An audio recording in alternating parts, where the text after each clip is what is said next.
বেগম জিয়া চোখ নেই, সচিবালয়ে বিএনপিপন্থী আইনজীবীদের বললেন মন্ত্রী, আলোচনা করে পরবর্তী সিদ্ধান্ত। চট্টগ্রাম শাহ আমানত বিমানবন্দরে দুবাই ফেরত যাত্রীর লাগেজ থেকে মিলল 4 কেজি স্বর্ণের বার। মাত্র 10,000 টাকার বিনিময়ে কাজ করতেন বাহক হিসেবে। এবং আগামী বছর থেকেই বাংলাদেশে শুরু করোনার টিকা উৎপাদন, জানালেন সালমান এফ রহমান। বেসরকারি খাতের পাশাপাশি কাজ করছে সরকারও।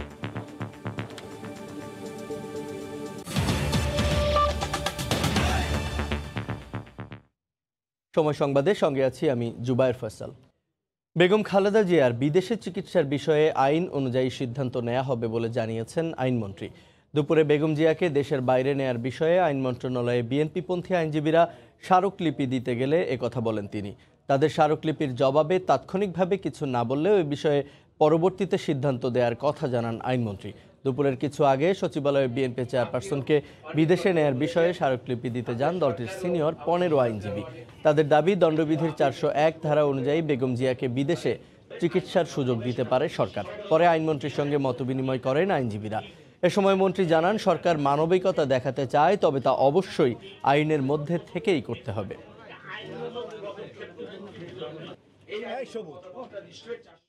401 ধারার এই আলোচনায় আপনাদের সাথে যেতে চাই না। এখন আপনারা আমার অতিথি, আমাদের স্বাভাবিক আইনের মত পার্থক্য থাকবে।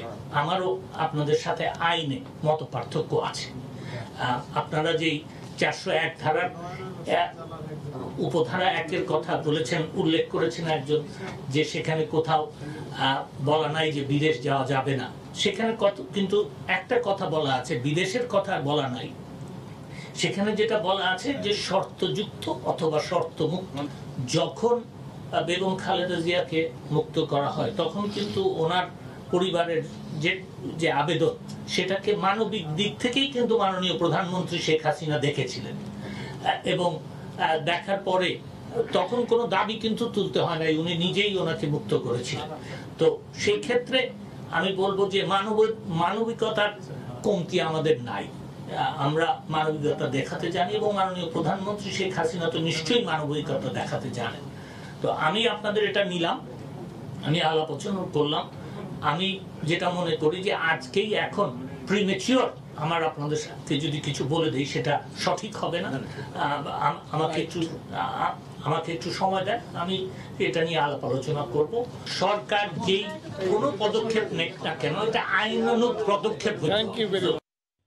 আগামী বছরই বাংলাদেশে করোনার টিকা উৎপাদন শুরু হয়ে যাবে বলে জানিয়েছেন প্রধানমন্ত্রীর বেসরকারি শিল্প ও বিনিয়োগ বিষয়ক উপদেষ্টা সালমান এফ রহমান। সকালে ঢাকা রিপোর্টার্স ইউনিটিতে মিট দ্য রিপোর্টার্সে তিনি জানান, আগামী মাস থেকে ভারতের সেরামের টিকা আসা শুরু হবে দেশে। করোনা মহামারী রুখতে যখন ভ্যাকসিনের বাজারজাতকরণ সবে শুরুর দিকে, ঠিক সে সময় থেকেই অক্সফোর্ড অ্যাস্ট্রাজেনেকার ফর্মুলায় ভারতের সিরাম ইনস্টিটিউটে টিকা নিতে প্রতিবেশী দেশটির সঙ্গে চুক্তি করে বাংলাদেশ। 3 কোটি কোভিশিল্ড ভ্যাকসিন কেনার জন্য আর্থিক চুক্তি হলেও প্রতিশ্রুতি রক্ষা হয়নি সেই দেনা পাওনায়। বিশ্ববাজারের বিকল্প উৎস আর কোভ্যাক্স থেকে টিকা নিয়ে দেশের ভ্যাকসিনেশন কার্যক্রম চালানো হলেও এখনও সেই অ্যাস্ট্রাজেনেকা বুঝে পেতে চায় বাংলাদেশ। আগামী মাস থেকে পরের বছরের প্রথম ভাগের মধ্যেই সিরাম ইনস্টিটিউটের প্রতিশ্রুত টিকা আসা শেষ হবে বলে জানান প্রধানমন্ত্রীর বেসরকারি শিল্প ও বিনিয়োগ বিষয়ক উপদেষ্টা সালমান এফ রহমান। জানুয়ারি মাসে প্রথম শিপমেন্ট পাইলাম। দুর্ভাগ্যটা যে আপনার ভারতে কিন্তু আপনার সিরিয়াস সিচুয়েশন হয়ে গেল যখন ভারত সিদ্ধান্ত নিল যে আমরা আর টিকাটা এক্সপোর্ট করতে, মানে রপ্তানি করাটা তারা বন্ধ করে দিল। ওরা বলেছে আগামী মাস থেকে তারা আবার শুরু করবে, আর আগামী বছরের ফার্স্ট কোয়ার্টারের মধ্যে আমাদের যে বাকি টিকা আছে সেরম থেকে যেটা পাওয়ার আছে সেটা আমরা ইনশাল্লাহ আমরা পেয়ে যাব। শুধু টিকা আমদানিই নয়, দেশে উৎপাদনের প্রক্রিয়াও আগামী বছর থেকে শুরু হবে বলে জানান ওষুধ শিল্পের শীর্ষ এই উদ্যোক্তা। বেসরকারি খাতে যে উদ্যোগগুলি নিয়েছে ইনসেপ্টাটা আর বেক্সিমকো, এছাড়া আরও অনেকগুলি 2-3টা কোম্পানি, ফার্মাসিউটিক্যাল কোম্পানি আছে যারা বেসরকারি খাতে টিকা নিয়ে কাজ করতেছে। বাংলাদেশ সরকারও কিন্তু টিকা উৎপাদন করবে, এবং ওটার জন্যে যা যা করার ওটার জন্যে আমাদের স্বাস্থ্য মন্ত্রণালয় থেকেও উদ্যোগগুলি নেওয়া হচ্ছে। আমি কিন্তু বিশ্বাস করি আগামী বছর বাংলাদেশে কিন্তু টিকা তৈরি শুরু হয়ে যাবে ইনশাল্লাহ। দীর্ঘমেয়াদে সুরক্ষা পেতে টিকার প্রয়োজনীয়তার কথা উল্লেখ করে সালমান এফ রহমান বলেন, বুস্টার ডোজও নিতে হবে সবাইকে।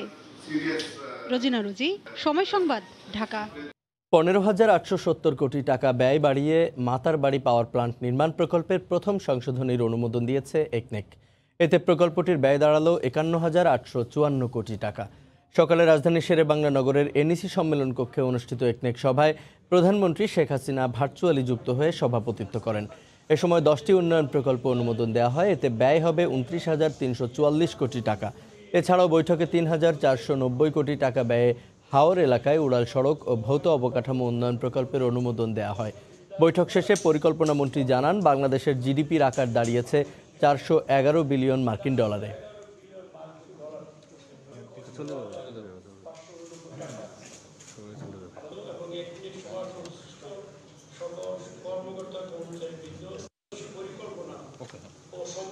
গ্রস ডোমেস্টিক প্রোডাক্ট বেড়ে বর্তমানে দাঁড়িয়েছে 411 বিলিয়ন মার্কিন ডলারে। জাল বিস্তৃতির ফলে নতুন অনেক আইটেম এখন আমাদের আওতায় এসছে, মাথাপিছু আয় বেড়ে গেছে। সেটাও আমি ব্যক্তিগত মনে করি, এটা আমার নিজস্ব মত, ওখানেও আমাদের কমতির দিকেই আছে এখনও।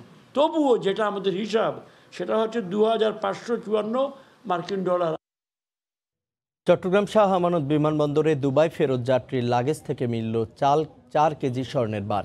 আটক যাত্রীর কাছ থেকে 3 কোটি টাকা মূল্যের স্বর্ণের বার ছাড়াও আইফোন ও আইপ্যাড উদ্ধার করা হয়েছে। মাত্র 10,000 টাকার বিনিময়ে তিনি কাজ করতেন বাহক হিসেবে। শুল্ক গোয়েন্দারা বলছেন, এবছরই 10 বার দুবাই থেকে আসা যাওয়া করেছেন সোহেল। মঙ্গলবার সকালে দুবাই থেকে আসা বাংলাদেশ বিমানের ফ্লাইট BG148 যাত্রীরা নেমে কনভেয়ার বেল্টের সামনে অপেক্ষা করছিলেন লাগেজের জন্য।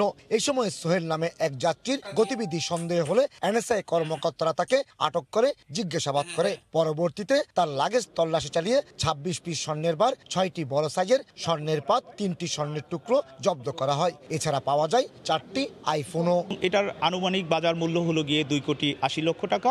উক্ত যাত্রীর নিকট হতে আমরা আরও 4টি আইফোন ও একটি আইপ্যাড আটক করতে সক্ষম হই। আটককৃত সোহেল জানায় 10,000 টাকার বিনিময়ে এসব স্বর্ণের বার বহন করছিল। তার গ্রামের বাড়ি লোহাগাড়া থেকে এসব স্বর্ণ বুঝে নেওয়ার কথা ছিল মূল পাচারকারীর। কে নিবে আপনার কাছ থেকে? আমার কাছ থেকে লোক থেকে নিয়ে বলছে। কত দিছে আপনাকে? 10,000 টাকা দিয়েছি। শুল্ক গোয়েন্দারা জানান, দীর্ঘদিন ধরে স্বর্ণ পাচারের বাহক হিসাবে সোহেল গত কয়েক মাসে 10 বারের বেশি দুবাই যাওয়া আসা করেছে।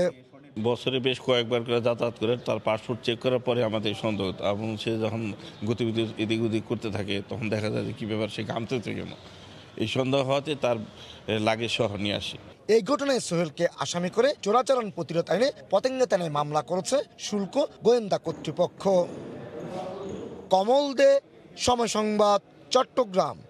এ পর্যায়ে শীর্ষ সংবাদগুলো জানিয়ে দিচ্ছি আরেকবার। বেগম জিয়াকে বিদেশে নিয়ে চিকিৎসা দেওয়ার সুযোগ নেই, সচিবালয়ে বিএনপিপন্থী আইনজীবীদের বললেন মন্ত্রী। আলোচনা করে পরবর্তী সিদ্ধান্ত। এবং চট্টগ্রাম শাহ আমানত বিমানবন্দরে দুবাই ফেরত যাত্রীর লাগেজ থেকে মিলল 4 কেজি স্বর্ণের বার। মাত্র 10,000 টাকার বিনিময়ে কাজ করতেন বাহক হিসেবে।